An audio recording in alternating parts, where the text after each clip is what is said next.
Hello and welcome everybody to episode 3 of our Burch Law podcast. One of us knows what they are talking about, and the other one, my friends, is you.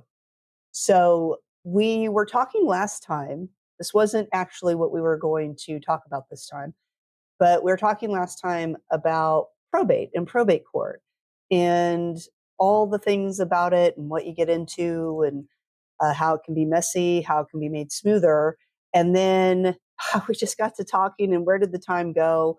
And we found ourselves needing to wrap up. But then what about talking about ways on how to avoid probate in Texas, right? Yeah. Right. And so now this is presuming you want to avoid probate. So listen to our last episode and hear all about probate in Texas. And if you're down with that and you think it sounds like tons of fun, or you hate your family, either way, then by no means don't do anything to avoid probate. And to keep things interesting, or rather to give Sara and Sam things to talk about, we might riff a little bit about other things you want to avoid besides just probate. Okay. So just as a quick recap, the probate court process is what has to happen in order when someone passes away in order to transfer assets, have someone appointed to clear up debts, get into bank accounts, pay off expenses, all of that. And even if you have a will in Texas, it still has to be approved by a probate court. Now, the bare minimum of what we recommend is to at least have a will. But Sam, you're going in and out. Having a fun time over here. Okay. Excellent. I thought you were like pulling a magic trick. Sam, are you with us? You guys have been frozen for me for like a hot second. Now she's frozen. Are you just saying that this is how we've treated you? That you feel like we're frozen to you? Oh, no, Sam. No. It's okay. Try to get it worked out. This is like the world getting back at her for earlier. Man, come on. Yeah, Sam's been coming a little bit hot. I think it's since the eclipse. Now, we didn't talk about the eclipse in the last episode, but we are all forever changed because we watched it together as a team on the top of the parking garage. And no, we're not going to talk about other things that have happened at the top of the parking garage, 7920 Beltline Road. But we watched it together and we've been forever changed. And the way that Sam's been forever changed, which keeps going in and out, is she's now very, very salty. And in fact, when I walked into the kitchen today and there was Jordan, one of our case managers, and these 3 knuckleheads, there's more people that work here, trust me. But anyway, and it was complete silence and everybody was on their phones. And I was like, what is going on, everybody? Quiet group. And Jordan says, oh no, we're all friends, believe me. And Sam says, are we? But in a ha-ha way, not a mean way.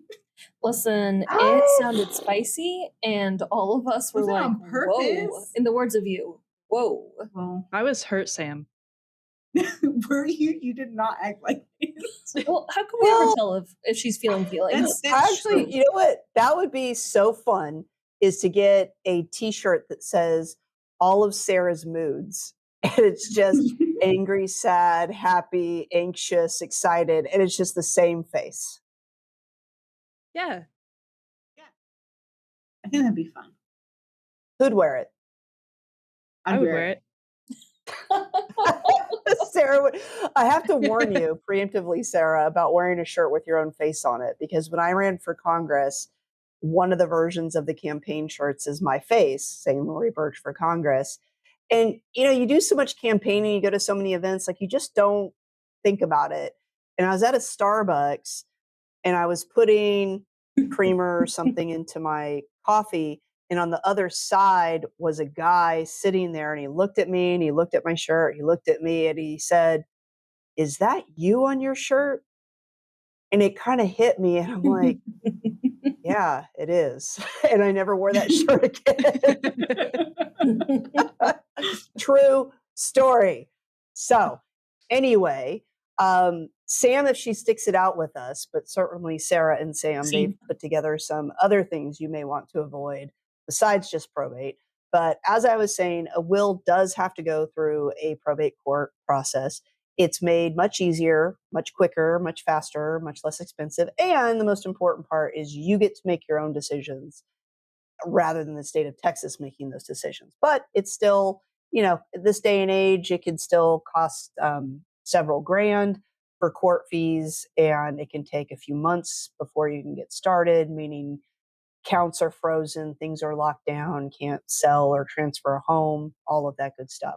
So what are some ways to avoid probate? Can you avoid probate?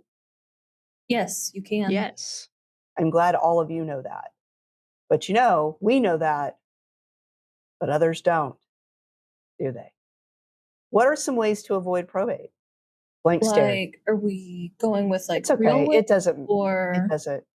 Did you say a real way?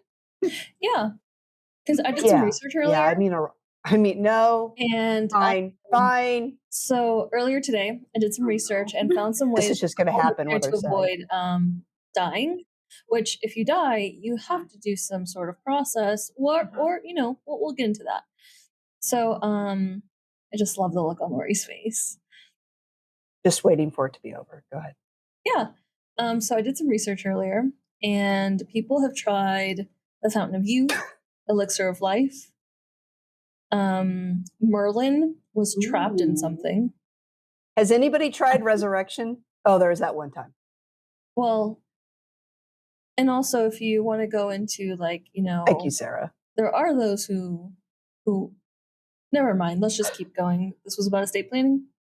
It was, but you're talking about Merlin and elixirs. Listen, you said ways to avoid probate. I bring something to the table. That's what I bring. So you're talking about ways to avoid dying. Yeah, I mean, because if you... Hence, avoiding probate. So prolonging your life, living forever. Point A to point B. It was very linear in my brain. I feel like Sam's got something. Vampirism is an option. Is it really vampirism? Am I wrong? Sam's if got you a bring point. up Merlin, I feel like we can bring up vampires. Listen, later Sarah's going to edit this all out, so it's fine. Why do you always say that? I think there's good money on the fact that this absolutely will not be edited out. It will not. There you go. Statues. Yeah, okay. So that would work. And vampire, I mean, yes, anything real or imaginary or fictionalized are all ways that you could avoid probate. So let's say, though, that you're not going to beat it. It's going to happen. And you're in the state of Texas. You are a resident of Texas. What would be a way to would have been more clear on the question? This we would have gone down those rabbit holes. It's a broad brush, and later we're going to talk about ways to avoid things that we don't want to do. So, or that we think are unpleasant. I don't know. So, what are some ways that we, Burch Law, help people avoid probate? Trust, Sara. What do you mean? Oh, God. God's not going to help you now, Sara. Tell us what a trust is. Actually, I'd be very interested. Yeah, I'm curious. In fairness to our legions of fans who I'm sure are listening right now, Sara is the one person in Burch Law who really never interacts with any legal cases or clients. She is our marketing coordinator, coordinating marketing. So she hears a lot of it and she sees a lot of it. So for her to come up with anything that's remotely accurate will be great. Kudos for her. Gold stars. So let's hear it, Sara. Well, I've described it before as a document that you put a lot of trust into, but I know that is not. Oh, I do like that, actually. I like that, Sara. Good thing you're in the right department. That's good. I think that's that a was very her first marketable way to put strategic it. Planning meeting with us. But Sara, you have more? No, it's already becoming painful. So Sam, how would you describe a trust? I would describe a trust as a document that you create, or like you use a document to create your trust. And then with that trust, you put in assets. Okay. Cyntia, do you want to get in on this at all, or do you want me to? Do you want to? Sure. Okay. So, trust essentially is a contract that you make, and you set yourself to be the person that allows things to be put into the trust and taken out of the trust. So, what this does is it helps have all of your assets in one place. And then later on, whenever you are no longer there, you name somebody to be your successor trustee. So once you are no longer with us and your successor trustee comes in, they are the ones who will be able to administer your assets and dispose of them in the manner in which you have set forth in your trust. Yeah, that's what me and Sara say. Exactly. Totally concur. Uh-huh. So just to bring this on home, a lot of people this is a very common tool, estate planning tool to use. And it's often called a revocable living trust, sometimes an inter vivos trust. Go look that up, Sarah. I know you'll like it, inter vivos, but it just means living. Okay. Let me just spoil it for you. And a lot of people will call and be like, oh, I want an irrevocable trust. It's like, no, that's not typically what they're asking for. It's a revocable living trust. And all those words are very important. Revocable means that you can change it, amend it, update it all you want. Living means it exists while you are alive. So a will only kicks in when you pass away, and it only kicks in once a judge says that it's approved. Reference the previous episode to fully understand what that means. And the trust is just a type of contract document, however they want to describe it. It's all accurate, some more accurate than others, but they're all close. And so it really says the same kind of stuff a will does. So you want your property, your money, your assets to go to your kids, your spouse, your favorite niece, whatever. It can do that. If they're underage and they need to have somebody else oversee it for them, basically spells out all the same stuff that a will would say. A lot of people think when we talk about revocable living trust that they need a top hat and a monocle or major assets. And that's actually not why you would choose a living trust. Living trusts have a lot of benefits, but the primary driver is to avoid the probate process. So how does that happen? Well, if you create this trust, and my esteemed colleagues were referring to this a moment ago, you have to actively connect your assets to it. So you would deed your home to it, you'd put your bank accounts into it, your life insurance retirement would be beneficiary to it. And throughout your lifetime, you can change that. You can put things in and out of the trust. You can sell a house, buy a new house in the name of the trust, close an account, open an account. There's no separate tax ID, no separate tax return. It's really just if I want to be really high level, like Cyntia, I'd say it's a pass through entity. If I want to be more like me, Lorie Burch, it's like a nickname. Okay. So you got this nickname for this like bucket where you put your stuff. All right. And so the effect of this, just by the way the laws are defined, is that when things are in or connected to the trust, when you pass away, there's no probate. You're, in this case, trustee, not executor, but same idea. It's the person who's going to do the stuff. They can immediately step in. They don't have to go through a court process. It's immediately active. So, as an example, if you've got a bank account and it's in the name of the trust, it will stay open. It will stay active. You can gain immediate access if it's already having mortgage payments being drawn from it, that type of thing. Like that's not going to slow down or stop. The alternative is even if you have a will, the account is still in your name and you pass away, they're going to freeze that baby. Now, if you don't have a will or anything, then it's a really big mess and time and expense to get into it. And it's going to go to whoever the state of Texas defines as the people who should get it. Again, purpose of a will circumvents all of that, but it still can cause some delays. And so the living trust is just a way to immediately step in. It reduces, if not completely eliminates, any of those costs. It also is private. So for those who care about privacy or privacy, which way do you say it, Sam? Because you're from East Texas, so your accent's a little different. I think just privacy. Just privacy? I've never said privacy. Privacy? What about you, Isn't that Sarah? a British thing? I don't know. Am I British? Privacy. You'd be really good at fooling us this entire time. I mean, my ancestors do hail from there. But yes, so because it's not a public record, so that's actually one of the reasons sometimes people will choose to get a living trust is for the privacy aspect of it. See, it comes naturally. for the privacy aspect of it. So it's harder to challenge because it's not a public record. There's no notices that you have to send like you do with a will. And, you know, they're really great, frankly. And so sometimes when we describe them to people, they'll say, well, why don't people do a trust versus a will?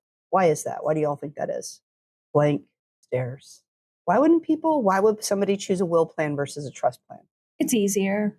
How is it easier? So they think. On the front end, like on this part of it, just creating it, signing it, making the choices, that's easy. Whenever you have a trust, you actually have to do some legwork afterwards to make sure everything is in the name of your trust. So everything gets the nickname, as Lorie said. So typically it's the work and also could be cost. Yeah. So did you have something you wanted to add, Sam, or are you just talking to yourself? No, no, that's just what I was gonna say. That's what I was gonna say. Give me to it. I see a repeat of last episode, so sorry. Yeah. So yes, and there's really two main reasons. One, it is more upfront cost to set up a trust versus a will. However, it saves itself. Like that's where the value is, or to quote one of our attorneys here, that's where the bang for your buck is. And it's true. You are going to save a lot more money by using the trust route, even though it's a more upfront expense. But to Cynthia's point, it's also more work because with a will, you sign it and you really don't have to do anything else because you're basically saying, all right, beneficiaries and executor, you got to do all this work now to really make the trust work. And it's why sometimes we tread lightly on necessarily recommending a trust, or at least we really try to do our due diligence to make sure that you're going to follow these directions, because it's not like we can go to the bank and tell them to change your accounts. We can't request change of beneficiary forms for you initially. Like there's just things that people have to initiate themselves to really make sure that assets get connected, that gets done. And it is work, but it's not creating any work and it's not creating any additional expense. It's all stuff that's going to happen. So one of the most common things we hear from people when they're looking to get something set up is that they want things to be as simple and as straightforward and to not leave a mess, right? Like that's just whether they're young, older, single, married, throupled, whatever, we see it all. Kids, no kids, young kids, middle-aged kids, adult kids, homeowners, renters, business owners. You get the idea. No matter their walk of life or circumstance in life, that is the single most common thread that we hear. So if your goal truly is to make things as simple and as easy and as straightforward and to not leave a mess, then you may very well, at the counsel of a qualified professional law firm, want to do a revocable living trust. Yes, it will be more upfront expense. Yes, it'll be more upfront work, but that is what is going to have the ROI. What's ROI mean, Sara? Return on investment. Woo. I was starting to bead a little bit of sweat there. Did you know that one, Sam? I thought it was interest, not investment. So, but I'm going to count that as a win. Well, intriguing. No, you're wrong. But it still works, right? Either way. Yes. So it's where you put, it's an investment. You put something in to get more out. And that's truly what would do. Now, at some point, I'm sure we'll talk about the best ways to really vet attorneys and law firms to do this kind of work for you. I'm going to tell you one of them is going to be, should hinge on this. And that is, what degree of assistance and guidance will a law firm provide when it comes to that? Because I cannot tell you, especially the early days of starting this practice, when people would come in and they'd plop down a huge binder of a living trust, almost break the conference room table. And I would say, okay, well, we went to this seminar and, we plunked down $6,000 for this thing. Great. You got talked into that. And I'm flipping through it, and it's just like probably at least $3,000 of that was in the binder, cost of the binder itself, this fancy thing, right? And you start flipping through it. So is your home in the trust? No, I didn't know I had to do that. Are your bank accounts in the trust? No, they're not in the trust. There's just no advice or guidance. So it kind of tainted me early on, frankly, that it's like, I can't in good conscience have people set up in a plan like this where the firm is going to get more money to set it up, but then they're not going to know what to do with it. And in fact, it's something that is a little bit unique to Burch Law. It's a lot unique, but I'm not trying to plug our firm directly, but we have the CYA plan, the cover your assets plan. This is very unique and exclusive to Burch Law, but the real purpose of it is it's a post estate plan support subscription plan. And it's yearly. We have different tiers, but the whole point of why we created this is to provide additional support for those who want it, to make sure that their beneficiaries are updated and they're kept updated year to year, that their bank accounts get put into the trust, that if we need to communicate with financial advisors or fill out forms or do any of those things, and even try to help them put together a list of usernames, passwords, where do they keep important paperwork, people to contact, that it's all those other extra things. Because again, if the goal is truly we want to make things as easy as possible and not leave a mess, then those are the things that can be done. And I feel much more comfortable, especially since probate's become so much more cumbersome, as you, I'm sure, have already heard, dear listeners, in the previous episode, that it's become so much more cumbersome that living trusts are really a great holistic way. Now, there are other ways to potentially avoid probate. It's really more, well, when I say holistic, that means a living trust you can connect any asset to it for the most part. I already said life insurance, beneficiary, bank account, name it, title it in the trust. Home, deed it into the trust or do a transfer on death deed. More about that in a second.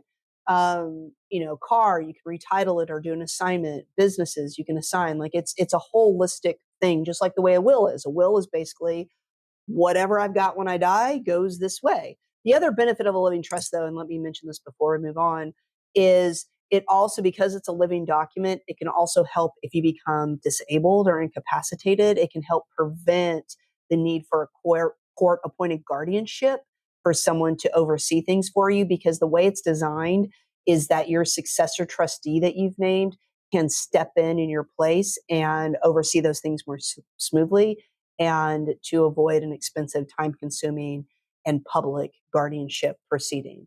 And at some point, Sarah, you need to make a note of this. We need to talk about a movie that was on, I think, Netflix, I Care a Lot.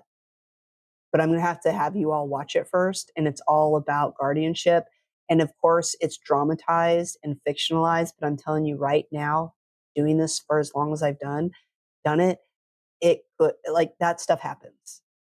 Basically, it's this woman who has a connection with a judge, but basically they find wealthy people who either are estranged from their family or have strained relationships with their families to get moved in and be appointed as their guardian, to claim that they have failing mental faculties.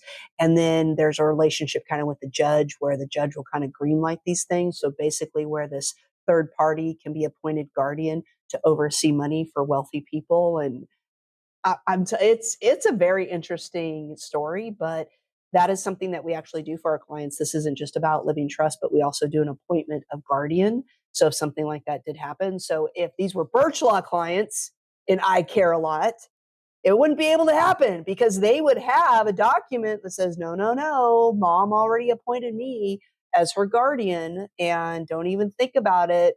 What's that actress's name who's in it? She was in that movie with Ben Affleck where she like faked her death. Oh, Rosemary? Rosamund Pike. yeah.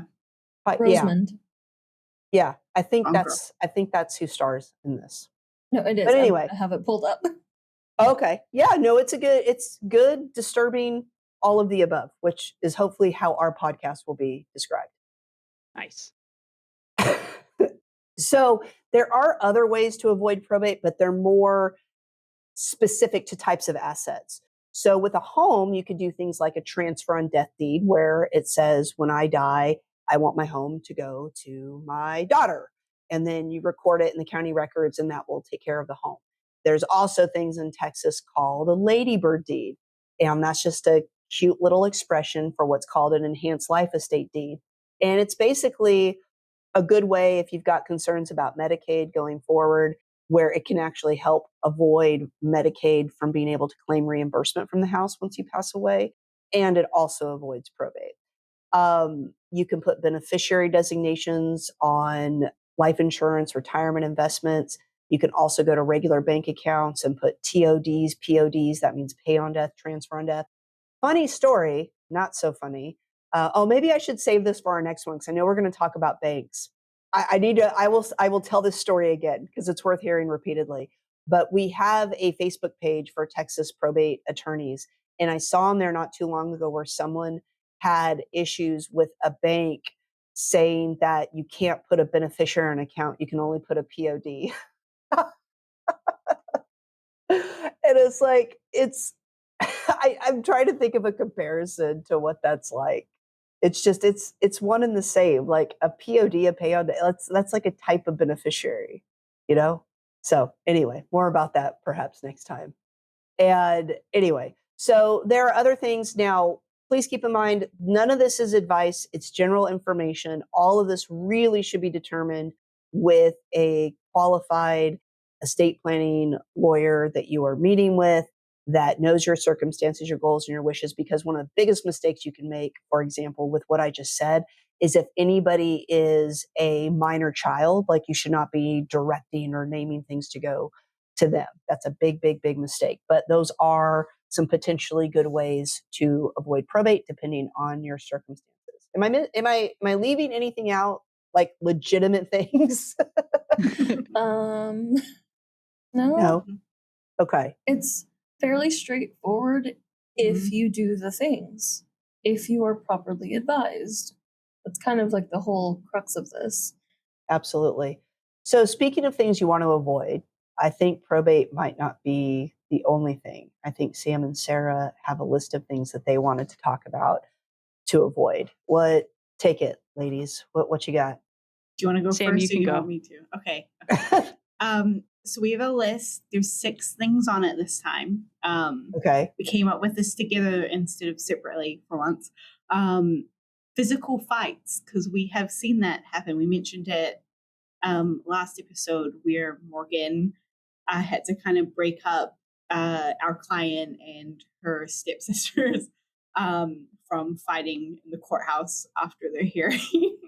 You know what's interesting about that? so- And one of the many things that's interesting about it is at some point we'll probably talk about the show Fisk, about an Australian estate planning and probate law firm, and how people probably watch this and think it's satire, and it's not. And if you remember in the first season, do you remember there was a physical fight in their lobby? So not so remote after all. Okay, what else? Number 2 on our list is theft. I think that one's pretty self-explanatory. So how can you avoid theft? Uh, I feel not personally, but like I Right. feel like I haven't gone through Sarah, probate. like I can't really say locking your personally. home, locking your car, maybe. But when oh, true. when you're going through probate, obviously there is grief that comes with that, and that kind of just enables some people to do some kind of kooky things, and that includes maybe like taking stuff from their house that they shouldn't, and like instead of waiting for the probate process, they go in and take what they think is theirs, even if it's not. Well, even more so if there isn't a will or anything, because they're like, well, they really wanted me to have this. Like, did they really want you to have the silver set? No. I actually have some personal family stories about this, but I'm going to have to wait until all of them are no longer with us before I start sharing them, just out of respect for the not so innocent. Was number 3 Sara, or is that you, number Sam? 3 was Sara. No, that was Yeah. was How do I Sara. know? Okay. Number 3 is student loans, or she didn't add it, but I kind of tagged on, or debt in general, because it is something with probate, depending on the circumstance, you'll have to pay out with the estate, which is always fun. Yeah. We've actually had instances where we had to go ahead and probate a will so that a family member or brother can be appointed as executor just to handle the debts, not to pay them, but they were being so harassed by creditors and nobody would talk to them. So they kept calling them and sending them mail and this and that. And they just wanted to make sure that they weren't going to be found liable or have some lien put on their property because they're technically a relative or heir of the person who passed away. And so they actually did. They went through probate where they were not getting a cent of money from it, but so that someone could call them and basically tell these creditors, there is nothing, there is nothing, there is nothing. But you're not saying to avoid an education when you say avoid student loans, right? No. No. I'm very curious All right. about number 4 and how you two mean it. Yeah, I'm curious about it too. What So what is this? number 4 is 23andMe. I personally think who's in my lineage is none of my business, and I I feel like I don't know how this It is ties to exactly probate. your business. So Sam, if you I could feel help me like tie this to probate. I'll Do try you to help mean you like out. hold on. I'm not letting this go. Do you mean like who came before you or after you? Before Or at the me. same time. Okay, before you. Okay, that's a different word. We'll talk about that off camera. Okay, Sam. So go. you mean like Oops. 23andMe or Ancestry, these programs that are out there? I feel like it's more, we've had examples or cases where we've gone through probate, an ad litem is appointed and they find a secret child. And that, as Sarah said, that's just simply none of my business. That's a very roundabout way to get there. Yeah. But if we do want to talk about any, I guess, things that you do want to avoid is if, let's say, that you are going through your life, you pass away, you had a lovely spouse, children, and then your family goes to probate, and one of your youthful indiscretions, let's put it that way, appears and says, "Hi, I would like money," or "Hi, I would like a piece of this." Then, okay, there we go. We got there, Sarah. Yeah. Proud of you. Yeah, Proud of I you. will say we've had a couple people reach out by, it seems like it's something fun for the holidays to do a gift membership. And then they end up finding that they have these other relatives. And it's not that necessarily people are going to come out of the woodwork. That's obviously something that could happen. But it's very important that you're defining who the people are and who you want to play a part in your estate and who you don't. And what I will tell people is that the 23andMe's and the ancestries.com, like you can run, but you can't hide. And so I'd really encourage you to come clean on things. If you were ever let's say, sperm donor, if you gave up any children, any of those type of things, then you probably should communicate that to your family, and you definitely should communicate that to your estate planning attorney, because we may very well need to address those things and put that in there. So, what is another thing we want to avoid?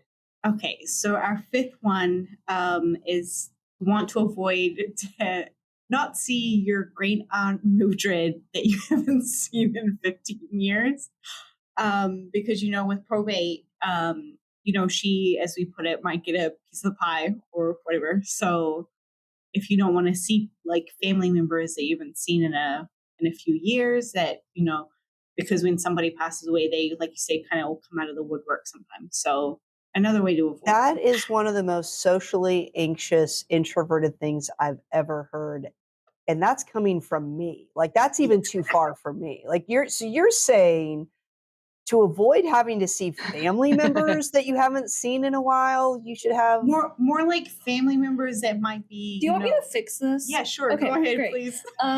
So, in order to get your estate plan in place to avoid probate, so that way you don't have to make something a public record and you don't have random family who think that they are entitled to people's belongings, or they think that they should have inherited something, come out and try to fight you for it, or come out and just try to pester you for it. Because so we back all to the have, physical fights. yeah, we all have Mhm. that Delulu aunt somewhere. Okay. Well, she said, Why Mildred? I actually have just- Mildreds in my family. Oops. It was I just the do. first name that popped in my head. It It's just is. like great aunt Mildred just kind of flows, Yeah, that's a great aunt name. Yeah. All right. I've also got a Gertrude. I actually think that's the legal name of who Poppy was named after. Well, one of the people that Poppy was named after, my great great grandmother. I think it was Gertrude, not Mildred, but I'm pretty sure there's a Mildred on that side. Anyway. All right. And I think there's one last thing to avoid. that Sarah and Sam have come up with. What do we got? Yes. Number 6 is having your family pay some rando lawyer thousands in fees because you did not do the steps to avoid probate. So now they're all up in your business and things will be public and it's expensive. I have mixed feelings about this one because I feel like I'm struggling with it because why do we spend so much time trying to tell people to get an estate plan when the fact of the matter is, as a probate firm, we make so much more money when people don't have a plan? But we actually Fundamentally, I care. hope you all know the answer. There you go. Thank you. There Say we that go. again when I'm not We talking actually over really you. do care, and we want you to have Yes. things done properly to where, like, it's not that process. Yes. So if anybody's out there thinking that I can't nor will I speak for other types of attorneys or law firms. But when it comes to a law firm telling you that you should have a will, a trust, powers of attorney, and estate plan in place, and you think they're being self-serving, I'm telling you they are being the opposite of self-serving. Because if you think it's all about, if you're that cynical that you think this is all about making money, I'm telling you right now, probate attorneys make a lot more money when you don't have a plan or you try to do DIY or you try to do this stuff. So, there's different motivations that people have. Some firms are really focused on assets and wealth. And we think all that's great. I mean, in theory, we think it's great, right? Not that any of us conceptually know what any of that's like. But we really are, it really is an act of love and making sure that you've done this. And it's an act of self love, really, because this is about the story that's going to be told. This is the last chapter of the story of your life. And do you want it to be physical fights, theft, student loans, 23andMe, and having to see your great aunt or having to pay some rando lawyer, hurtful, some rando lawyer thousands of dollars? Those Like, were is Sam's that the words. final chapter? Is that your legacy? What'd you say? That Why was would you Sam's call word? me out like that? She said I those thought were we were a Sam's words. team. Why wouldn't you call her out? But That's fair. anyway, That's funny. so those are, Yeah. that's high level stuff of what to avoid. I believe that Cyntia has a story that she wants to share before we close I this do. episode. If people are, again, the whole, well, it's more money, pay more up front, you just want money, well, okay. I have a good, sweet story of years ago, here in Dallas, maybe about 3 years ago, my husband's great uncle died, Uncle Charles. And he had a really fulfilled life. Like, he did so much. He worked for IBM, he did a ton of stuff. And while we were going through the process of, okay, he passed away, having family dinners, having viewing, the funeral, everything, like every now and then you would hear whispers of, oh, okay, so are y'all probating this and that? And I heard one of the cousins say, oh no, he had a trust. And now his eldest, she's the successor trustee. And so it was just like in passing, I heard that. And then when it really hit home is we, after all of the people who came in had gone and it was just mostly family members, we had one final dinner together. And we went to this little place down on Beltline. It's a little bit down the street from us. And we had dinner. It was great. People, like, close family. We hadn't seen each other in a long time. And at the end of it, we were all just kind of waiting. And we were like, okay, when's the check coming? When's the check coming? And then the eldest, who is now the successor trustee, she stopped by and we're like, hey, do you know when the checks are coming? And she looked at us and she said, Dad already took care of it. Because she was a successor Nice. trustee, she and the siblings Nice. agreed that they were just gonna cover dinner for family. Yeah. And that is the epitome of it all. Dad took care of it. That's sweet. Did you order another drink when you found that out? No. We were done with dinner. Bring We us were a like, bottle of your finest champagne. All on Uncle Charles yeah. and great Aunt Mildred. Actually, no. His wife's name was well, we called her Nippy and Charles. They actually Okay. went to a Methodist church not too far from the office. I belong to a Methodist church not too far from the office. I think it's a stretch to say I go there. You attended virtually during COVID. Maybe once. Wasn't that 4 I years love ago? it because it's been a while, but whenever I would pop in, I would have like a lot of them want to recruit me for membership, and I'm like, no, I actually became a member about 15 years ago. I'm here in spirit, but anyway, all right, gang. Well, that wraps up this episode of One of Us Knows What They Are Talking About, and the other one is you. Join us next time when we'll talk about more fascinating things and issues both in and outside of the estate planning world. Until next time.